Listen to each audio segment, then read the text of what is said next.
लीजिए सुनिए डैनियल डिफो के लिखे उपन्यास रॉबिन्सन क्रूसो का भाग 18 कृषि कर्म मेरी यानी समीर गोस्वामी की आवाज में। आज 30वीं सितंबर है। आज इस द्वीप में आने का मेरा वार्षिक दिन है।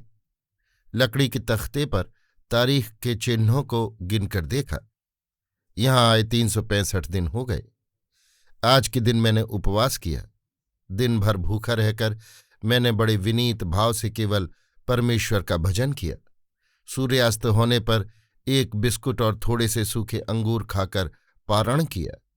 इसके पहले धर्म क्या चीज है इसे कुछ न समझकर मैं पर्व के दिन भी परमेश्वर का नाम न लेता था।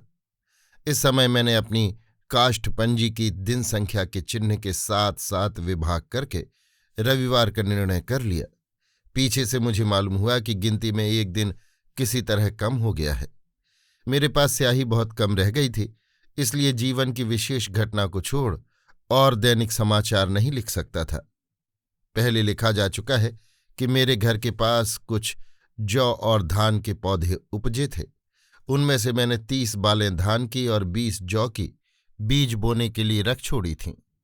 बरसात के बाद मैंने सोचा कि बीज बोने का यही उपयुक्त समय है। मैंने अपने काठ के कुदाल से जमीन खोदकर उसे 2 हिस्सों में बांटा। बीज बोते समय इस बात पर ध्यान गया कि जमीन की पहचान और फसल बोने का समय मैं ठीक ठीक नहीं जानता, अतएव एक ही बार सब बीजों को बो देना बुद्धिमानी न होगी। ये सोचकर मैंने एक एक मुट्ठी बीज दोनों में से रखकर बाकी बो दिया। मैंने ये बड़ी अक्लमंदी का काम किया, क्योंकि बरसात बीत जाने पर वृष्टि के अभाव से एक भी बीज अंकुरित न हुआ।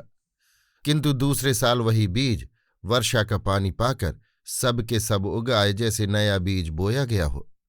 परंतु उस समय बीज को निष्फल होते देख मैं खेती के लिए उपयुक्त जमीन ढूंढने लगा। मेरे कुंज भवन के पास एक जमीन का टुकड़ा था। उसे मैंने खेत के लायक पसंद करके जोत गोड़ कर आबाद किया और फरवरी के अंत में बीज बोया। मार्च और अप्रैल की वर्षा का पानी पाकर बड़े सुंदर पौधे निकले और फले भी खूब। किंतु इस दफे भी मैं सब बीज बोने का साहस न कर सका, इसलिए पूरे तौर से मुझे फसल भी न मिली। जो हो, 2 बार परीक्षा करने से मुझे अभिज्ञता हो गई कि खेती का ठीक समय कब होता है। साल में 2 बार बीज बोने और फसल तैयार करने का समय आता है। धान के पौधे क्रमशः बढ़ने लगे। नवंबर में आकर वर्षा रुक गई। मैं फिर अपनी विनोद वाटिका में गया। यद्यपि कई महीनों से वहां नहीं गया था, तथापि वहां जिन वस्तुओं को जैसे रखाया था उन्हें उसी रूप में पाया। कुंज भवन के चारों ओर जिन पेड़ों का घेरा दिया था वे अब अच्छी तरह लग गए हैं और उनकी डालें तथा पत्ते चारों ओर फैल गए हैं। मैंने उनके नूतन डाल पत्तों को छांटकर एकसा कर दिया। 3 वर्ष में वे पेड़ से झंखाड़ होकर 25 फुट व्यास के एक वृत्ताकार स्थान को अपनी शाखाओं से ढककर शोभायमान होने लगे। उन्होंने एक ऐसा सुंदर छाया शीतल कुंज वितान निर्माण किया कि उसकी शोभा बरनी नहीं जाती। ये देखकर मेरे मन में ये इच्छा हुई कि अपने निवास स्थान के सामने अर्धवृत्ताकार में इन पेड़ों का एक घेरा बनाऊं। पहले के घेरे से 8 फुट के अंतर पर इन पेड़ों को मैंने पंक्तिबद्ध रोप दिया। पेड़ शीघ्र ही लग गए और पल्लवित होकर प्रथम तो घर के आच्छादक और दूसरे रक्षा के कारण हो उठे। यहां विलायत की तरह ठंड और गर्मी नहीं पड़ती थी। यहां साल में 2 मौसम, एक वर्षा और दूसरा वसंत अर्थात जाड़ी और गर्मी का मध्य समय होता था। वर्षा का दारमदार हवा पर था। जब मौसमी हवा चलती थी तब बीच बीच में भी पानी बरस जाता था। वर्षा में भीग कर मैं एक बार बीमारी से बहुत कष्ट भोग चुका था। इस कारण अब की वर्षा में यथासंभव घर ही में रहता था। इस अवकाश के समय टोकरी बुनने के लिए मैंने बहुत चेष्टा की, किंतु इसके लिए उपयुक्त सामग्री न मिलती थी। मैंने सोचा कि जिन पेड़ों से मैंने घर का घेरा बनाया है उनकी पतली डाल से टोकरी बन सकती है। इसलिए दूसरे दिन कुंज भवन में जाकर कुछ पतली डालें काट कर कोशिश की तो मालूम हुआ कि टोकरी बढ़िया बन सकती है। उसके दूसरे दिन कुल्हाड़ी लेकर गया और एक बोझ डालें काट कर सूखने के लिए घेरे के भीतर रख दी।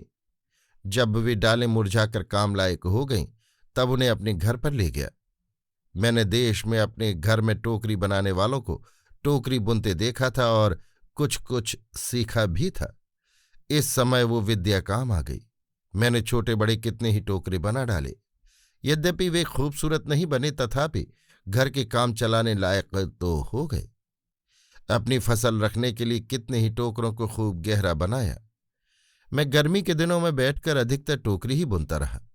अभी भी 2-3 प्रधान वस्तुओं की कमी बनी रही। एक तो कुछ बोतलों के सिवा पतली चीज रखने को कोई बर्तन न था और न कोई रसोई बनाने ही का पात्र था। दूसरे, तंबाकू पीने का नल भी न था। भाग 19 द्वीप का पुनर्दर्शन। मैं पहले कह आया हूं कि समस्त द्वीप देखने की मेरी इच्छा थी। मेरे कुंज भवन के पास ही समुद्र था। मैं उसी ओर समुद्र के किनारे किनारे घूमने की इच्छा से बंदूक, कुल्हाड़ी, कुत्ते, यथेष्ट गोली बारूद, 2 डिब्बे बिस्कुट और एक बड़ी थैली में सूखे अंगूर लेकर रवाना हुआ। समुद्र तट पर जाकर पहले पश्चिम की ओर की स्थल भूमि देखी, किंतु कुछ निश्चय नहीं कर सका कि वो किस द्वीप या महादेश का किनारा है। अनुमान किया वो किनारा 15-20 मील से दूर न होगा। मैंने यही मान लिया कि ये अमेरिका ही का कोई अंश होगा और वहां असभ्य लोग रहते होंगे। आहा, यदि मैं वहां किसी तरह पहुंच सकता तो विधाता का सदैव विधान जानकर हृदय से कृतज्ञ होता। फिर मैंने ये सोचा कि यदि वो स्पेन का राज्य होगा तो एक न एक दिन कोई जहाज इस रास्ते से आते जाते जरूर दिखाई देगा। यदि ऐसा न होगा तो निश्चय कर लूंगा कि असभ्य लोगों का मुल्क है और वे असभ्य कुछ ऐसे वैसे न होंगे। वे जरूर नरखादक राक्षस होंगे। इन बातों को सोचते विचारते मैं धीरे धीरे आगे बढ़ा। मैंने जिस ओर अपने रहने के लिए घर बनाया था उस ओर से इस तरफ का समुद्र तट अधिक रमणीय मालूम होने लगा। खूब लंबा चौड़ा मैदान, हरियाली, भांति भांति के फूल और तरुलताओं से शोभायमान था। झुंड के झुंड हरे रंग के सुग्गे इधर से उधर आकाश को सब्ज करते हुए उड़े क्या जा रहे थे, मानो आकाश में कोमल घास के खेत बहे जाते हों। यदि मैं एक सुग्गे को पकड़ सकता तो उसे पालता और पढ़ना सिखाता। बड़ी युक्ति से मैंने एक दिन एक तोते के बच्चे को लाठी की झपट मारकर नीचे गिराया। उसे पकड़कर मैं घर पर लाया और यत्नपूर्वक पढ़ाने लगा, किंतु बहुत दिनों बाद उसका कंठ खुला। आखिर उसने बोलना सीखा। वो बड़ी कोमलता से मेरा नाम लेकर मुझे पुकारने लगा। इस प्रकार भ्रमण करने से मेरा चित्त बहुत प्रसन्न हो गया। निम्न भूमि में कहीं कहीं खरगोश और श्रृगाल के सदृश जानवर नजर आते थे। मैंने कई एक खरगोश मारे, परंतु वे ऐसे विचित्र शक्ल के थे कि उनको खाने की प्रवृत्ति न होती थी। मजबूरी हालत में पड़कर ही लोग ऐसी वस्तु खाते हैं जो खाने के लायक नहीं। अब भी मुझे खाद्य पदार्थ का अभाव न था। बकरे, कबूतर और कछुए, जिन्हें मैं खूब पसंद करता था, बहुतायत से पाए जाते थे। इसलिए अनाप शनाप चीज खाने की मुझे आवश्यकता न थी। मेरी अवस्था यद्यपि अत्यंत शोचनीय थी, तथापि खाद्य वस्तुओं की कमी न थी। इस कारण मैं हृदय से ईश्वर का कृतज्ञ था। मैं एक दिन में 2 मील से अधिक रास्ता नहीं चलता था, किंतु देश की दशा देखने के लिए मैं दिन भर इस प्रकार घूमता रहता था कि रात बिताने के अड्डे पर आते आते एकदम थक कर पड़ रहता था।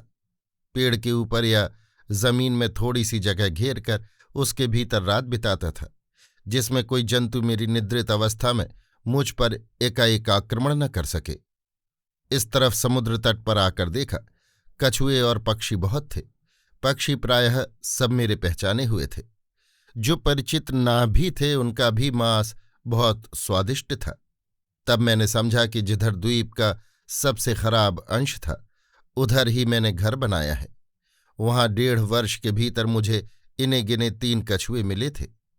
मैं जितना चाहता उतना पक्षियों का शिकार कर सकता था, किंतु बारूद गोली शीघ्र चुक जाने की आशंका से पक्षियों को यथेच्छ न मार सका। मैं चिड़ियों के शिकार की अपेक्षा बकरों के शिकार को ज्यादा पसंद करता था। कारण ये कि एक बकरे से कई दिनों का खाना मजे में चल जाता था। मेरे घर की तरफ से द्वीप के इस हिस्से में बकरों की संख्या भी बहुत अधिक थी, किंतु ये भाग द्वीप के और भागों की तरह ऊंचा नीचा न था। इधर की भूमि समतल थी, इसलिए वे मुझको दूर से देखते ही बड़ी तेजी से भाग जाते थे। उनका पीछा मैं कहाँ तक कर सकता। इधर का सामुद्रिक तट यद्यपि मुझे अधिक रमणीय जचता था, तथापि मुझे अपने वास स्थल को उठाकर इस तरफ लाने की इच्छा न होती थी। ऐसे सर्वांश संपन्न घर को तोड़कर नई जगह में आने को जी नहीं चाहता था। मैं इस तरफ सिर्फ घूमने ही आया था। जी मेरा अपने हाथ के बनाए हुए घर की ओर ही लगा था। समुद्र के किनारे किनारे मैंने अंदाजन 12 मील जाकर घर लौट आने की इच्छा की। अपने घूमने की सीमा को निर्दिष्ट रखने की इच्छा से मैंने समुद्र तट पर एक लंबा सा खंभा गाड़ दिया। वही मेरे पश्चिम ओर के भ्रमण का अंतिम चिन्ह हुआ। मैंने निश्चय किया कि घर जाकर अब पूरब ओर की यात्रा करूंगा और उधर से घूमते घूमते जब चिन्ह स्वरूप गड़े हुए खंभे तक आ जाऊंगा तब समझूंगा कि मेरी द्वीप परिक्रमा पूरी हुई। द्वीप का पूरा पूरा परिचय पाने के लिए मैं जिस राह से गया था उस राह से न लौटकर दूसरे रास्ते से लौटा।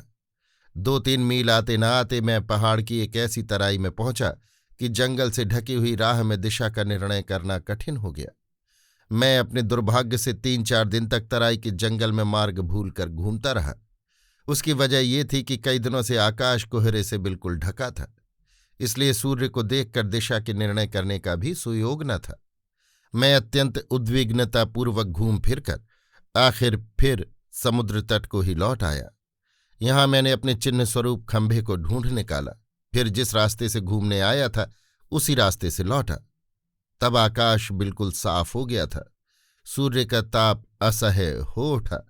बंदूक, कुल्हाड़ी और अन्य भारी वस्तुएं लिए रहने के कारण पसीने से तरबतर होता हुआ घर पहुंचा। मेरे अदृष्ट की बलिहारी है। लौटते समय मेरे कुत्ते ने एक बकरी के बच्चे को पकड़ लिया। मैं झट दौड़कर गया और उसके ग्रास से उसे छुड़ा लिया। मैं 2-4 बकरों को पालकर उनकी संख्या बढ़ाना चाहता था। ये इसलिए कि शायद गोली बारूद घट भी गई तो मेरे खाने को कुछ टोटा न रहे।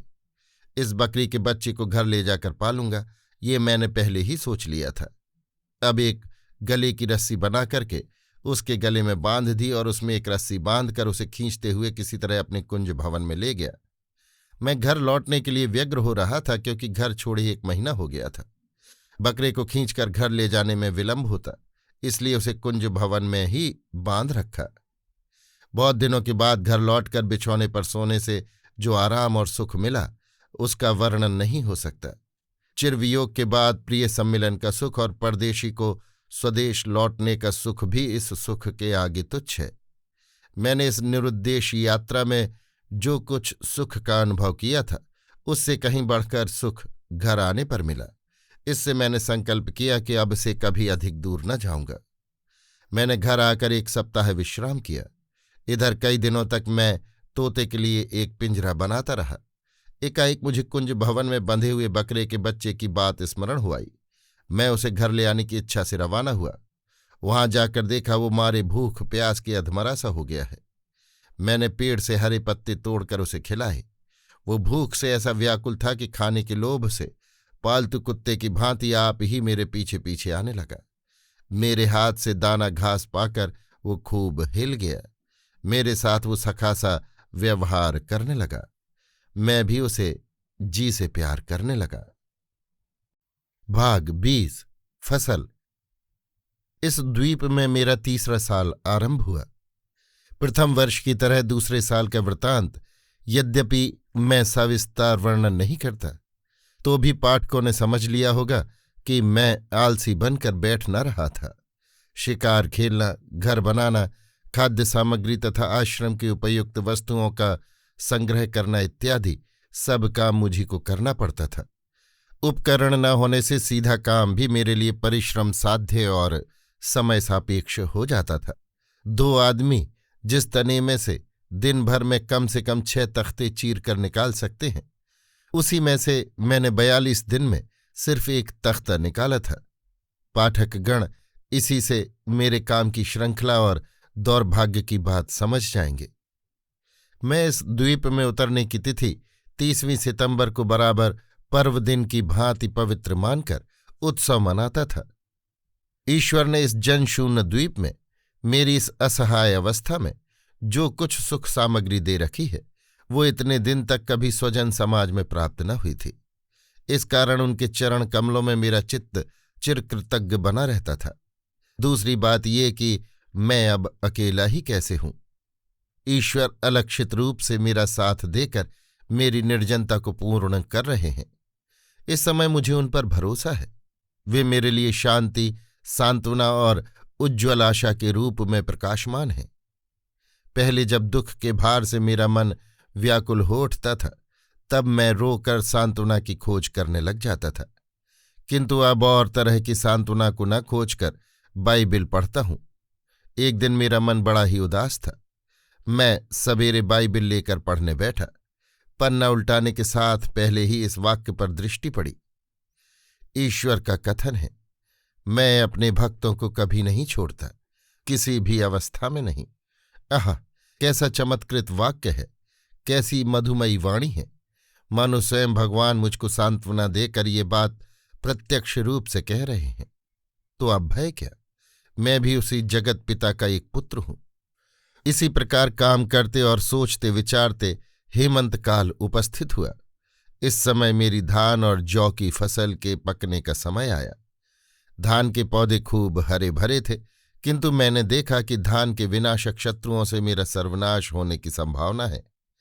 बकरे और वे जंगली जानवर, जिनको मैंने एक किस्म का खरगोश मान लिया था, धान के पेड़ों की मधुरता चख कर नित्य रात रात भर मेरे ही खेत में पड़े रहते थे, और जहां पौधे जरा बढ़ने लगते तहां उन्हें नोच कर खा डालते थे। इससे उन पेड़ों को झाड़ बांधने का अवकाश नहीं मिलता था। इन दुष्ट जंतुओं से सस्य रक्षा का एकमात्र उपाय बाड़ी लगाना था। बड़ी शीघ्रता से काम करने पर भी उस छोटे से खेत को घेरने में मुझे कोई 3 सप्ताह लगे। मैं दिन में खुद उस खेत की निगरानी करता और सुविधा मिलने पर सस्य खादक जंतुओं को गोली से मार डालता था। रात के समय अपने कुत्ते को घेरे के भीतर जाने के मार्ग में पहरा देने के लिए बांध देता था। उसकी बोली सुनकर कोई जानवर उसके पास से होकर खेत के भीतर जाने का साहस न कर सकता था। इस उपाय के द्वारा शीघ्र ही उन जंतुओं से खेत की रक्षा हुई। फसल भी क्रमशः पकने लगी। पशुओं के उपद्रव से तो छुटकारा मिला, पर अब पक्षियों ने उत्पात मचाना शुरू किया। धान में बाल निकलते ही भांति भांति के पक्षी मेरा सर्वनाश करने के लिए अवसर पाकर खेत में आने लगे। ज्यों ही मैं खेत में पहुंचता था, त्यों ही वे सब के सब उड़कर इधर उधर पेड़ों पर जा बैठते थे और मेरे वहां से चले जाने की प्रतीक्षा करते थे। खेत में जाकर मैंने देखा कि इन पक्षियों ने धान के कितने ही पौधों को नष्ट कर डाला है, किंतु अब भी कुछ समय था, क्योंकि सब धान पके नहीं थे। जिस तरह होगा बचे हुए धान की रक्षा करनी ही होगी, नहीं तो ये सस्य घातक पक्षी धान को निशेष करके मुझे अन्न के बिना मार ही डालेंगे। मैं खेत से कुछ ही दूर गया हूंगा कि वे सब पक्षी साकांक्ष दृष्टि से देखने लगे कि मैं गया कि नहीं। मेरे जरा आंख के ओट होते ही वे झुंड के झुंड पेड़ से उतरकर फिर खेत में गिरने लगे। मैं सब के उतर जाने तक ठहर न सका। मुझे अत्यंत क्रोध चढ़ाया। बड़ी तेजी से घेरे के पास जाकर मैंने उन चिड़ियों पर गोली चला दी। उनमें 3 पक्षी मरे और कुछ घायल हुए। मैंने उन तीनों को डोरी में बांधकर खेत के 3 तरफ लटका दिया। इससे आशातीय उपकार हुआ। उन पक्षियों ने खेत में आना तो छोड़ा ही, साथ ही इसके जितने दिन वे तीनों मृत पक्षी टंगे रहे, उतने दिन उन्होंने उस तरफ आने का नाम तक नहीं लिया। दिसंबर के आखिर में फसल अच्छी तरह पक गई। काटने का समय आ पहुंचा, किंतु उसे काटें कैसे? एक हंसुए की आवश्यकता थी। जहाज से जो जंग लगी हुई तलवार लाया था, उसको हंसुए की तरह टेढ़ा कर लिया। मेरा खेत ही कितना था और काटने वाला भी मैं अकेला ही था। किसी तरह उस निज रचित हंसुए से काम निकल गया। धान की बालें काटकर टोकरे में भरी, पेड़ों को खेत में ही छोड़ दिया। लेकर क्या करता?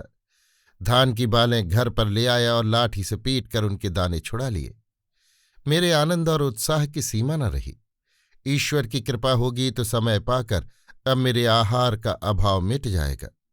किंतु इतने पर भी मेरी असुविधा का अंत न था। मैं न जानता था कि किस तरह जौ पीसकर उसका आटा निकाला जाता है, आटा निकलने पर किस तरह वो छाना जाता है, छान लेने पर किस तरह उसकी रोटी बनती है और किस तरह सेंकी जाती है।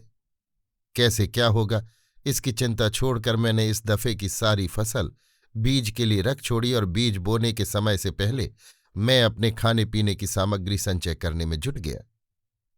एक साधारण रोटी पकाने के लिए कितनी ही सामान्य सामान्य वस्तुओं की आवश्यकता होती है, इस पर प्रायः बहुत लोग ध्यान नहीं देते। एक तो मेरे रहने का ठिकाना नहीं, दूसरे कोई संगी साथी भी नहीं, खेती करने का कोई सामान नहीं। मेरे पास न हल है, न बैल, न कुदाल है, न खंती। काठ का कुदाल जो बनाया था वो खराब हो गया, तो भी उससे किसी किसी तरह काम चलाया। दूसरी दिक्कत ये थी कि बीज बोने के बाद हिंगाने की जरूरत थी। उसके लिए हैंगा यानी लकड़ी का भारी लंबा तख्ता चाहिए। मेरे पास वो नहीं था। मैं एक पेड़ की मोटी सी डाल काट कर ले आया और उसे घसीटता हुआ खेत में इधर उधर घूमा। उसे घसीट कर ले चलने से जो खेत में चिन्ह पड़ गया, उसी से काम चल गया। फसल उगने पर फिर उसकी हिफाजत के लिए बहुत कुछ करना पड़ा। बाड़ लगाना, पकने पर काटना, अनाज अलग करना आदि कितने ही काम करने पड़े। इसके बाद आटा पीसने के लिए जांता, चालने के लिए चलनी आदि की आवश्यकता हुई। इसके बाद आटा माड़ कर रोटी बनाने और सेंकने का नंबर था। ये सब काम किसी तरह मुझको करने ही पड़ते थे। इस दफे बीज बोने के लिए बहुत लंबा चौड़ा खेत चाहिए, इसलिए कुछ ज्यादा खेत ठीक करना होगा। ये सोचकर मैंने 7-8 दिन में एक और काठ का कुदाल बना लिया, पर यह भारी और कुछ भद्दा था। इसके चलाने में मुझे बड़ी मेहनत पड़ती थी। मैंने अपने घर के बहुत ही नजदीक 2 क्यारी खेत जोत गोड़ कर ठीक किया। इसके बाद उन पेड़ों की डाल से खेत को चारों ओर से अच्छी तरह घेर दिया, जिनकी डाल रोपने से लग जाती है। इस समय बरसात शुरू हो गई थी, इसलिए जब भी कुछ फुर्सत मिल जाती थी तभी बाड़ी लगा देता था। इसमें मुझे 3 महीने लगे। वृष्टि बंद होने पर मैं घेरा बनाता था और वृष्टि होने के समय घर में बैठकर तोते को पढ़ाता था। मैंने तोते का नाम रखा था आत्माराम। वो बड़े स्पष्ट स्वर में अपना नाम लेकर पुकारता था, आत्माराम। इस द्वीप में आकर मैंने अपनी बोली के सिवा यही पहले पहल दूसरे का कंठ स्वर सुना। आहा, सुनने में क्या ही मधुर लगता था। भाग 21। मिट्टी के बर्तन बनाना और रोटी पकाना। मैं इस समय केवल तोते को पढ़ाने ही में भूला न था, किंतु ये भी सोच रहा था कि मिट्टी के बर्तन किस तरह बनाए जा सकेंगे। पहले मैंने सोचा कि बर्तन बनाने के लिए पहले चाक बहुत जरूरी है। यदि बर्तन बनाने की लायक मिट्टी मिल जाए तो उससे बर्तन बनाकर धूप में सुखा लेने से सूखी चीज रखने का सुविधा होगा। पहले मैंने मैदा रखने के लिए खूब बड़ी बड़ी हंडियां बनाने का विचार किया। पहले पहल अपने कार्य की विफलता, फिर बर्तन बनाने की अनभिज्ञता और इसके बाद बेडौल बर्तन गढ़ने का वर्णन करने से पाठकगण अवश्य हंसेंगे। कोई टेढ़ा मेढ़ा, कोई बदशक्ल और कोई विचित्र रूप का बर्तन बना। उस पर भी कोई फट जाता, कोई अपने भार से आप ही टूट जाता और कोई हाथ लगते ही टूट जाता था। 2 महीने तक मैं बराबर बर्तन बनाने के पीछे हैरान रहा। मैं बड़े कष्ट से मिट्टी खोद कर लाता था। उसे अच्छी तरह रौंद कर मैंने बार बार विफल प्रयत्न होकर भी अंत में विचित्र शक्ल के 2 बर्तन, उसका नाम क्या बतलाऊं, वो न हांडी थी, न घड़ा था, न कराही थी, न मालूम वो विचित्र आकार का क्या था, बनाए। इन दोनों अज्ञातनामा बर्तनों को धूप में सुखाकर एक टोकरे में रखा और उसके चारों ओर पयाल का बेठन दे दिया। यद्यपि मैं बड़ा बर्तन गढ़ने में सफलता प्राप्त न कर सका, तथापि छोटे छोटे कितने ही बर्तन मैंने एक तरह से उम्दा तैयार कर लिए। मलसी, रकाबी, ढकनी, कलसी, इसी किस्म के और भी छोटे मोटे बर्तन जब जो मेरे हाथ से निकल गए, उन्हें गढ़कर तैयार किया और धूप में अच्छी तरह सुखा लिया। किंतु इससे मेरी कमी दूर नहीं हुई। मुझे तरल पदार्थ रखने और रसोई पानी बनाने के उपयुक्त बर्तनों की आवश्यकता थी, और खासकर पके हुए बर्तनों की। एक दिन मैंने मांस पकाने के लिए खूब तेज आग जलाई। मांस पकाकर जब आग बुझा दी तब देखा कि मेरे गढ़े हुए बर्तन का एक टुकड़ा आग में पककर खूब बढ़िया ईंट की तरह लाल और पत्थर की तरह सख्त हो गया है। तब मैंने मन में सोचा कि यदि फूटा हुआ पकता है तो साबित बर्तन क्यों न पकेगा। इस आशा से मेरा हृदय आनंद से उमंग उठा। मैंने कुम्हार का आवां कभी नहीं देखा था, तो भी कुछ हाड़ियां, मलसे, कलसियां और रकाबियां आदि छोटे बड़े बर्तनों को एक के ऊपर एक करके रखा और उसके नीचे कोयले बिछाकर चारों ओर सूखी लकड़ियां लगाकर रख दी। उसमें आग लगाकर धीरे धीरे उसके ऊपर और बगल में मोटी लकड़ियां रख दी। कुछ देर बाद देखा कि बर्तन आग की ज्वाला से उत्तप्त होकर लाल हो गए हैं, पर उनमें एक भी फूटा नहीं है। मैंने उन बर्तनों को उसी तरह 5-6 घंटे कड़ी आंच में रहने दिया। इसके बाद देखा कि बर्तन तो एक भी नहीं टूटा फूटा, किंतु वे गले जा रहे हैं। जिस मिट्टी से मैंने हाड़ी बनाई थी उसमें बालू मिली थी। वही बालू अधिक आंच लगने से गलकर कांच हो गई। यदि मैं और आंच देता तो हाड़ी गलकर कांच हो जाती। इससे मैं धीरे धीरे आंच कम करने लगा। ज्यों-ज्यों आंच कम पड़ने लगी त्यों-त्यों बर्तनों की लाली भी मंद होने लगी। अंत में ठंडे पड़ जाने पर बर्तन कहीं फूट न जाए, इस आशंका से मैं सारी रात बैठा ही रहा और धीरे धीरे आग की आंच कम करता रहा। सवेरे आग बुझाकर देखा तो 3 प्यालियां और 2 हाड़ियां अच्छी तरह पक गई थीं। जो बर्तन गला जाता था वो ऐसा चिकना हो गया था जैसे उस पर आप ही पॉलिश हो गई हो। रसोई बनाने के उपयुक्त, आग सहने योग्य पका बर्तन जब मुझे मिला तब जो आनंद हुआ, उस आनंद की तुलना इस संसार में किसी वस्तु से नहीं हो सकती। ऐसी साधारण वस्तु से संसार में इस तरह कभी कोई खुश न हुआ होगा। बर्तनों को ठंडा तक न होने दिया। मैंने एक हांडी में पानी ढालकर मांस पकाने के लिए आग पर चढ़ा दिया। मेरा अभीष्ट सिद्ध हुआ। यद्यपि मेरे पास कोई मसाला न था, तथापि मांस का मैंने बढ़िया शोरबा बनाया। इस परीक्षा में उत्तीर्ण होने पर मुझे बर्तनों की दिक्कत न रही। ये कहने की आवश्यकता नहीं कि उन बर्तनों का कोई निर्दिष्ट आकार न था और न वे देखने ही में सुंदर थे, केवल काम चलाने योग्य थे। इसके बाद मुझे ये चिंता हुई कि धान क्यों कर कूटा जाएगा।